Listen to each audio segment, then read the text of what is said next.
Hello, everyone. This is Tom Fox. Welcome to a new season of From the Editor's Desk, a podcast where we unpack some of the top stories which have or will appear in Compliance Week and look at some of the things that Compliance Week has upcoming and generally try to solve the world's problems. I'm your co-host, Tom Fox. And I'm Ian Sherr, the editor-in-chief at Compliance Week. And I'm thrilled to join Tom to bring some of the best stories from Compliance Week and really feature a lot of the great work we're doing. So we're going to be talking a lot about stories from July, and I'll try to tease a little bit about what's coming up in the future too. Yeah, and I may even ask you about maybe teasing some of the great conferences and virtual and live events you have in the fall. But what really were you the most proud of, struck you the most, or got a lot of traction from stories from CW in July, Ian?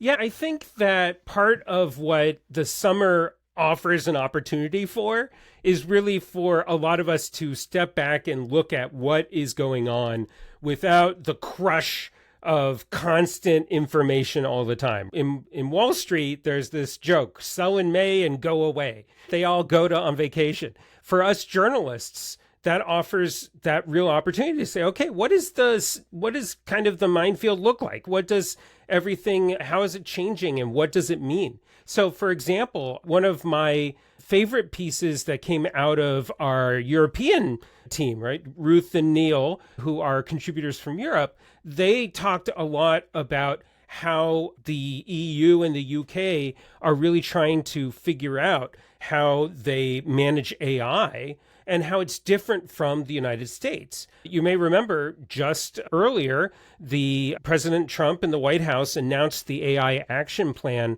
for the US, which is a lot about energy investment and also about trying to reduce regulation, right? There's actually language in there about withholding funding from states that try to write laws around AI. You remember that was also an attempt during, they had a provision at one point in the budget bill for the US to try and cause that. Now they're doing it as part of this action plan. It's very different from, for example, the EU, which is regulation first approach, right? Where they require organizations to categorize the level of risk of AI and the threats that the data poses. And then, of course, the UK is trying to figure out what they are doing because they're no longer part of the EU, and they are also trying to be friends with everybody. And so they are trying to find kind of a third way. And that is what Neil in particular wrote about for us in most recently, really trying to figure out, okay, it's not so much that the technology itself is bad. It's that public trust is threatened by reckless use of it. And I think it's really interesting to make those kinds of distinctions. I really appreciated that piece, and I know that a lot of our readers did as well. One of the other things that was really fascinating is that we're starting to see kind of the shifts in how regulation is working. Generally speaking, there's a more business-friendly approach that we're starting to see around the world. And you would argue the EU rightfully is more focused on regulatory pressure. But for example, there's attempts in the UK to drop name and shame approaches at the beginning of early investigations. With the Justice Department, we see a lot more of kind of backing away from stuff, anti-bribery and money laundering, and instead focusing on transnational crime. So one of the data points that came out this month that was really fascinating that we wrote about was that the DOJ says it prosecuted over $14 billion in healthcare fraud, and that by far and away, the biggest source of that healthcare fraud in the takedown was transnational criminal organizations that submitted over $12 billion in fraudulent claims. Now, I don't know about you, but that is news to me. Like I think of transnational fraud and transnational crime. I think of money laundering. I think of people trafficking. I think of all sorts of others. I think of drugs. But here you have an example where they are using legitimate systems in a lot of ways, right? Healthcare to try and steal money. It's fascinating. And then probably one of the other details that I thought was really interesting that came out of our coverage was that there continues to be effort by a lot of U.S. companies to kind of give to the White House in some way in an effort to get what they want. So very publicly, there's been the fight between Stephen Colbert of The Late Show and Paramount Network, who I also used to work for. And he's very angry at them for canceling his show and also paying a settlement to the president. What's interesting is the DOJ also just recently cleared an acquisition for T-Mobile, right? T-Mobile is one of the biggest cellular networks in the country. They were attempting to buy US Cellular, which would have really helped them to, it will help them to expand their rural coverage and get more licensing for networking capacity. And for that world, it is all about licensing for airwaves. And so they're adding 4 million users, but the way that that ended up happening was on one day, T-Mobile announced that they were dropping all of their DEI programs, and the day next, the DOJ cleared the acquisition and said it was okay. So we're starting to see patterns, right? So that was also another element I think was really fascinating. And then one last piece I want to bring up was that one of our reporters, Aaron Nicodemus, was in St. Louis with the ECI, who our parent company just purchased, and the Deputy Attorney General Blanche was there. And he was taught, and we have a great story, of course, on Compliance Week about it. And what he talked about was how the DOJ is really trying to encourage companies to come forward and admit when wrongdoing happens, rather than having to always investigate them, and that creating more incentives for them to come forward so that they don't feel afraid to do it, but also so that the DOJ can kind of stamp out wrongdoing at a quicker pace. And I would say that message is coming through loud and clear, because even in today's Wall Street Journal, it reported that United Healthcare has self-disclosed to the Department of Justice, although they said the word proactively, it was a self-disclosure. You're right, we're beginning to see these patterns emerge, and the one that I think is front of mind for a lot of people is tariffs. Yes. And whether it will be tariff prosecution or tariff evasion prosecution, whether it will be False Claims Act, anything along those lines that was memorable for you from the past month? Yeah, we've actually been trying to detangle the tariff conversation a lot, because part of the problem, and this is not a criticism, this is just an acknowledgement as a journalist following all of this, is that it's constantly changing day to day. And literally, it feels like I just saw an alert come across my desk last night as I was preparing for this meeting today, where I saw that the EU and the US are landing on possibly a 15% tariff. That's a massive change from even last week. And so all of these things are constantly changing. And I think what's interesting is that we are trying to say, okay, how do you prepare? So if you look on Compliance Week's coverage right now, you will see that we're not just following ups and downs. Everyone's doing that. We are trying to really offer suggestions for how can you prepare for what that eventuality will be. And how can you make sure that you are not going to be on the wrong end of it? A lot of companies are already telling us that they're afraid of these things, right? You've seen automakers have actually said that their profits are starting to get hit by the tariffs. You had one of the world's biggest video game makers, Nintendo. They just released one of their biggest new products last month, and they had actually potentially delayed the pre-sales of that product because they were afraid of tariffs. And of course, that product is made in China, right? It's just an extreme example, but everyone's going through this. So we're really trying at Compliance Week to say, okay, there's definitely the coverage, and we respect and we will follow the biggest stuff, but we really want to help you as much as possible to think about how do we implement plans internally to make sure that we've handled that. So there's actually a wealth of information that we've published about recommendations, best practices, stuff like that, to really help you, because one way or another, we're going to have to deal with this. And you published a piece recently, I believe this week, on the SEC reporting of denying of whistleblower claims. I have to ask you, what led you to that piece? One of my favorite things about journalism, and as a journalist, other than telling fun stories, right? My father would always spin a yarn. I'm very similar. I love doing that. Is that I find data that kind of bucks conventional wisdom the most fascinating thing in the world, right? If I can turn your perception of something upside down because it's a legitimate data point that should make you think, I am going to go to bed the happiest person on the planet. And so I saw that report that the whistleblower claims had not just fallen, but in fact were at their longest drought in the history of the whistleblower program that's current. And this was all coming from analysis that Bloomberg Law did. Now, of course, Bloomberg has a massive data operation, and we are a small and mighty team, but we don't have that kind of data operation. So I believed that it was something that our readership would really benefit from hearing. And as we do often, we will write up a kind of a summary of another publication's work and then point you in their direction. And so I really felt like that data point that they had brought to the front was important to think about. And some people who are more cynical would say, yeah, that tracks with what we expect from this administration.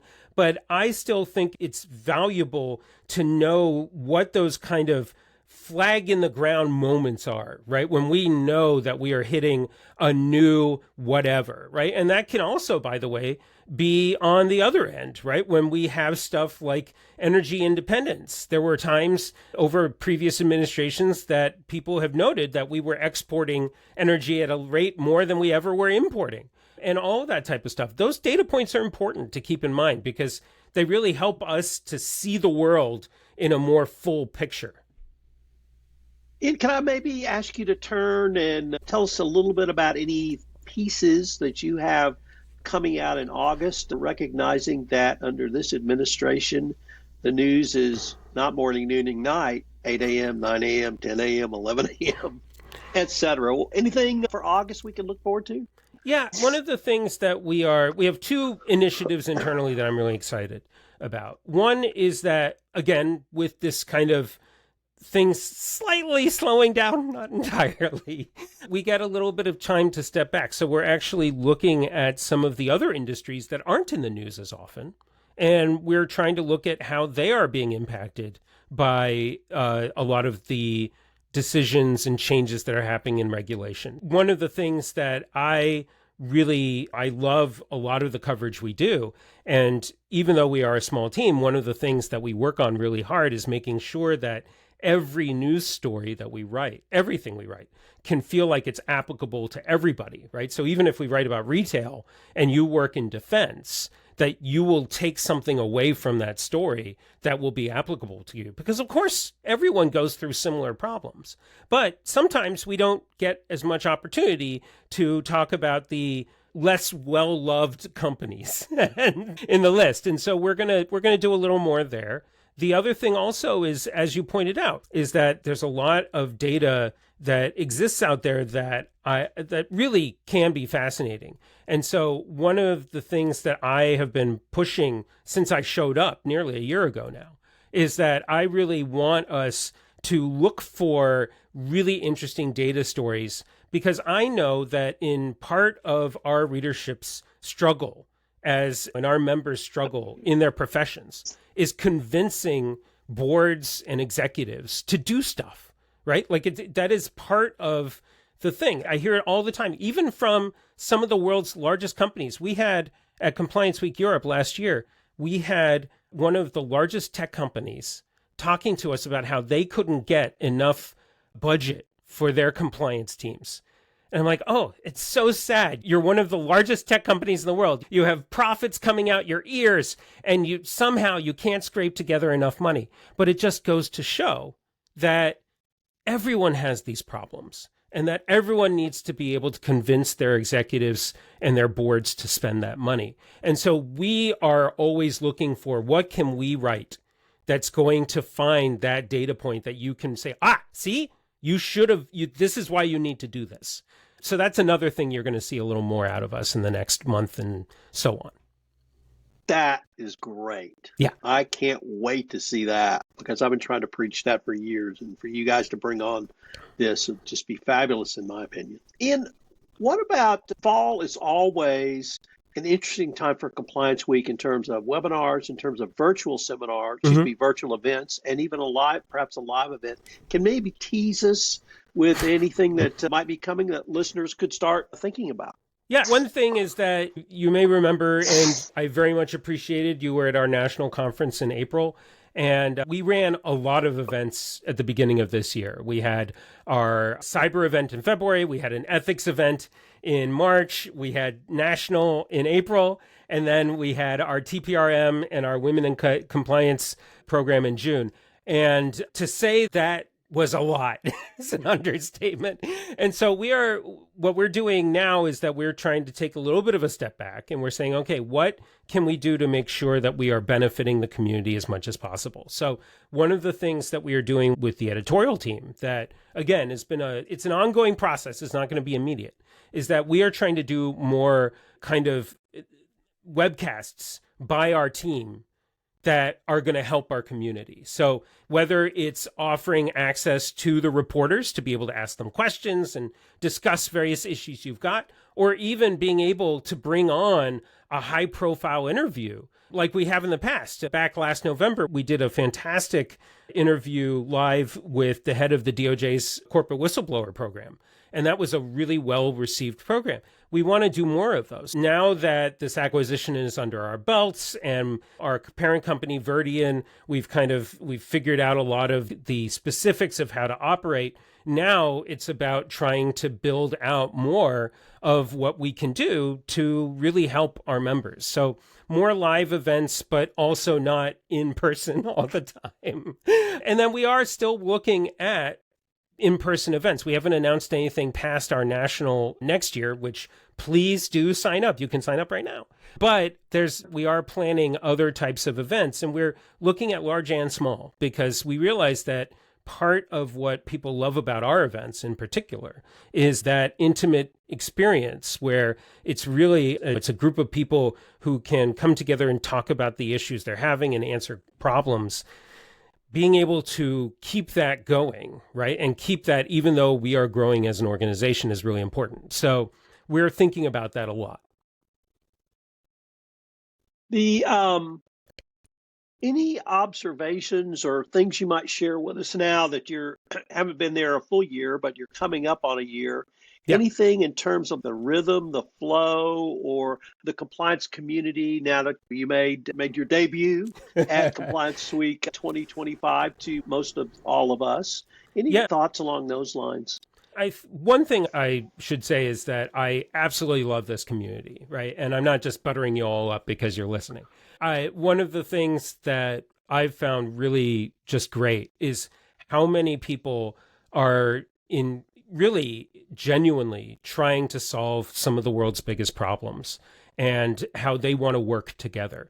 I have covered a lot of the corporate world in my life, and especially there's some competition. There's no competition like there is in the tech industry, except maybe in cars. Detroit is also a very competitive place, which, by the way, I also covered the auto industry for a short time through the tech lens. And the idea of them helping one another and coming together, even though they were kind of friendly, it's nothing like this. And so I've really appreciated that aspect of the community. I think the other thing is that part of the conversation that I really started to have with a lot of people when I arrived here is coming to truth, which is that I've said many times that what attracted me to Compliance Week, on top of its kind of unique position in trying to help you do your job better, which is always important, is that we also realize that this job function's being at the center of some of the biggest corporate battles in the world. And whether it's over data privacy or whether it's over sanctions or all sorts of other, take your pick, practically anything in the headlines, it is a compliance story now. And what I have found really fascinating, and I don't know why in my career I have this tendency, but I show up in a beat and suddenly it's just exploding nonstop, right? And so it feels like you can never sleep. And that's exactly what it's felt like sometimes, is that it feels like the attention on this job function is just increasing at an exponential rate. And what that means is that our job is that much more important, but also that you all are seeking answers at a higher rate than you ever have before, because you're dealing with stuff that perhaps never had to deal with. How many times? I can't even count. People have said I have to build an AI data governance framework. I've never even thought about AI. And I'm like, I know, it's crazy. And what we are always trying to do, and Compliance Week has always done this well, but I've really wanted to make sure that we solidify, is that we acknowledge the fact that this is a really tough time for a lot of people, and that it's just nonstop stuff coming at them. And making sure that we can at least provide not just an on-ramp to understanding, but then also frameworks for being able to kind of advance your understanding, right, and get to the next step, I think are really important. And that's the other thing that's really stood out to me in this last year. Well, Ian, unfortunately, we are near the end of our time for this episode, and I hope our listeners will join us again next month. I am Tom Fox. And I'm Ian Sherr. Thanks for listening. Ian, you had, or your parent had, an acquisition that is incredibly important for the compliance community. Can you tell us about that? Yeah, you probably have heard by now, ECI has been acquired by our parent company, Verdian, and I wrote about it, of course, on Compliance Week, because I'm always proud of when good things happen to the place I work. And one of the things that is really valuable, I think, about this, and why I've been surprised by how many people have reached out and been excited about this, not because people are excited about a lot of change all the time, right? But the ECI has a lot of really just important stuff it does that marries so well with the way that we are trying to build Compliance Week. So they're benchmarking with their high quality program assessment system. There's not just a wealth of data in that, which as a business journalist, that gets my smile really big already. But also it means that Compliance Week has always heard from our readers and members, they want more benchmarking. They want more ideas about how other companies are doing stuff so they can do better. And ECI, even though it is being run as a separate entity, at least right now, we're only a little bit into this. We're still learning everybody's names and getting the email working. There's a lot of overlap opportunity where the information ECI has can contribute and vice versa, by the way. Same thing with their fellows program, right? We have our advisory board, and many members who we love are super fans. And the fellows program that they have that meets twice a year is also a really great focused on trying to figure out some of the biggest problems. And they oftentimes spin off stuff like research efforts and whatnot out of those. So again, really great opportunities. The last thing I would mention is the training. At one point, Compliance Week did training. We still have a little bit of it that we offer. But the LPEC training certification that comes from ECI it's a gold standard. And so the fact that we're able to really kind of coordinate together and offer that type of thing to our members and really kind of work with people to try and not just educate them, but actually help them get that certification that gets them to the next step in their career, I'm really excited about as well. There's going to be a lot more details coming out over time, but the thing that I just absolutely love about this is how much like a puzzle piece we fit together really well. Absolutely. And not only the fellows program, not only the certifications, but the data that ECI Absolutely. has. I cannot wait till you unleash your reporters on that data to start data mining it and see what directions we can come up with. So I am as excited as anyone else about this acquisition.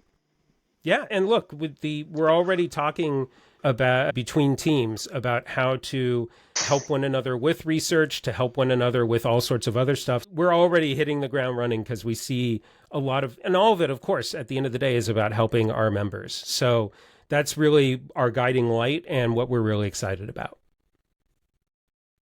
All right. We got it. Cool. Thank you. Compliance Podcast Network. Start your mornings with daily compliance news, quick, sharp updates on the top compliance and ethics stories in under 5 minutes every morning in Compliance Podcast Network. Because compliance never sleeps.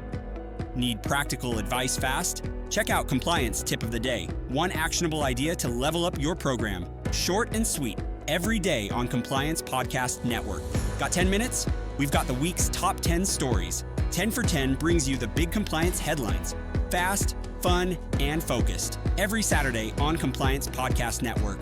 And don't miss the Sunday Book Review, where compliance meets culture through must-read books and big ideas every Sunday in Compliance Podcast Network.